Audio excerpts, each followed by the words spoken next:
ರಾಜ್ಯದಲ್ಲಿ ದಿನ ಕಳೆದಂತೆ ಮಿತಿ ಮೀರ್ತಾ ಇದೆ ಬಿಸಿಲಿನ ತಾಪಮಾನ. ಈ ತಾಪಮಾನ ತಪ್ಪಿಸೋದಕ್ಕೆ ಬಳ್ಳಾರಿ ಜಿಲ್ಲಾಡಳಿತ ಅಲರ್ಟ್ ಆಗಿದೆ. ರಾಜ್ಯದಲ್ಲಿ ಮಿತಿ ಮೀರಿದ ಬಿಸಿಲಿನ ತಾಪಮಾನ ತಪ್ಪಿಸೋದಕ್ಕೆ ಬಳ್ಳಾರಿ ಜಿಲ್ಲಾಡಳಿತ ಅಲರ್ಟ್ ಆಗಿದೆ.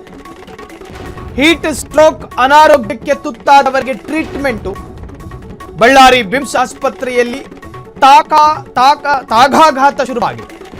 ಆಸ್ಪತ್ರೆಯಲ್ಲಿ ಮಕ್ಕಳಿಗಾಗಿ ವಿಶೇಷ ಕೊಠಡಿಯ ವ್ಯವಸ್ಥೆ, ಮಕ್ಕಳ ನಿಗಾ ಘಟಕದಲ್ಲಿಯೇ ಪ್ರತ್ಯೇಕ 4 ವಿಶೇಷ ಬೆಡ್ ವ್ಯವಸ್ಥೆಗಳ 24x7 AC, ಫ್ಯಾನ್, ORS, ಕುಡಿಯುವ ನೀರು, ವೈದ್ಯಕೀಯ ಟ್ರೀಟ್ಮೆಂಟು ಎಲ್ಲ.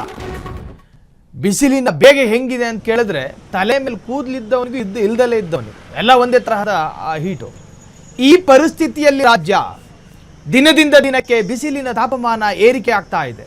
ತಾಘಾಘಾತ ಕೇಂದ್ರ ಸ್ಥಾಪನೆಯನ್ನು ಮಾಡಲಾಗಿರುವಂತಹದ್ದು. ಬಿಸಿಲಿನ ತಾಪಮಾನ ಏರಿಕೆ 40-45 ಡಿಗ್ರಿ ಅಂದರೆ ಒಂದು ಆಮ್ಲೆಟ್ ಮಾಡೋದಕ್ಕೆ ಬೇಕಾಗಿರ್ತಕ್ಕಂಥ ಬೆಂಕಿಯ ಕೆನ್ನಲೆಗೆ ಅದು. ಮನುಷ್ಯನ ಹಸಿ ಚರ್ಮದ ಪರಿಸ್ಥಿತಿ ಏನಾಗಬಹುದು. ರಾಜ್ಯದಲ್ಲಿ ಮಿತಿ ಮೀರಿದ ಬಿಸಿಲಿನ ತಾಪಮಾನ ತಪ್ಪಿಸೋದಕ್ಕೆ ಬಳ್ಳಾರಿ ಜಿಲ್ಲಾಡಳಿತ ಅಲರ್ಟ್ ಆಗಿದೆ. ಇದು ಕೇವಲ ಒಂದು ಜಿಲ್ಲಾಡಳಿತ ಮಾತ್ರ ಮಾಡಿದ್ರೆ ಸಾಲದು, ಎಲ್ಲ ಜಿಲ್ಲಾಡಳಿತವೂ ಕೂಡ ಈ ಕ್ರಮಕ್ಕೆ ಮುಂದಾಗಬೇಕು. ಇನ್ನು ಹೀಟ್ ಸ್ಟ್ರೋಕ್ ತುತ್ತಾದವರಿಗೆ ಟ್ರೀಟ್ಮೆಂಟ್ ಅನ್ನು ಮುಂದುವರಿಸಲಾಗ್ತಾ ಇದೆ. ಆಸ್ಪತ್ರೆಯಲ್ಲಿ ತಾಘಾಘಾತ ಕೇಂದ್ರ ಸ್ಥಾಪನೆ ಮಾಡಿರುವಂತಹದ್ದು.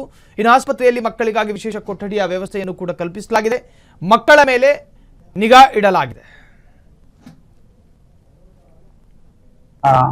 ನಾವು ನಮ್ಮ ಮಕ್ಕಳ ವಿಭಾಗದಲ್ಲಿ BMC ಬಳ್ಳಾರಿಯಲ್ಲಿ ನಾವು ಪ್ರತ್ಯೇಕವಾಗಿ ಹೀಟ್ ರಿಲೇಟೆಡ್ ಇಲ್ನೆಸ್ಗಾಗಿ ನಾವು 4 ಬೆಡ್ ಅನ್ನ ನಾವು ಪ್ರತ್ಯೇಕವಾಗಿ ಮೀಸಲಿಟ್ಟಿದ್ವಿ.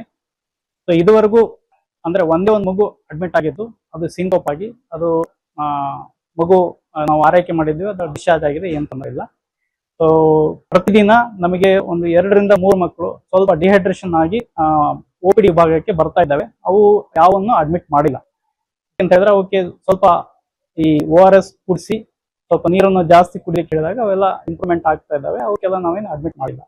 ಒಂದು ಕೇಸ್ ನಾವು ಇಲ್ಲಿವರೆಗೂ ಅಡ್ಮಿಟ್ ಮಾಡಿದ್ವಿ. ಸೊ ಇಲ್ಲಿ ನಾವು ವ್ಯವಸ್ಥೆ ಏನ್ ಮಾಡಿದ್ವಿ ಅಂತ ಹೇಳಿದ್ರೆ ಸ್ವಲ್ಪ AC ಇದೆ, ಫ್ಯಾನ್ಸ್ ಇದೆ. ನಾವು ಪ್ರತ್ಯೇಕವಾಗಿ 4 ಬೆಡ್ ಅನ್ನು ಮೀಸಲಿಟ್ಟಿದ್ದೇವೆ. ಸೊ ನಾವು ಆ ತರ ಬಂದಿರೋ ಮಕ್ಕಳಿಗೆ ಸ್ವಲ್ಪ ಈ ಟೆಪಿಡ್ ಸ್ಪಾಂಜಿಂಗ್ ಅಂತ ಮಾಡ್ತೇವೆ. ಮೈಯಲ್ಲಿ ನೀರು ಮೈಯೆಲ್ಲ ಒರೆಸ್ಲಿಕ್ಕೆ ಹೇಳ್ತೀವಿ.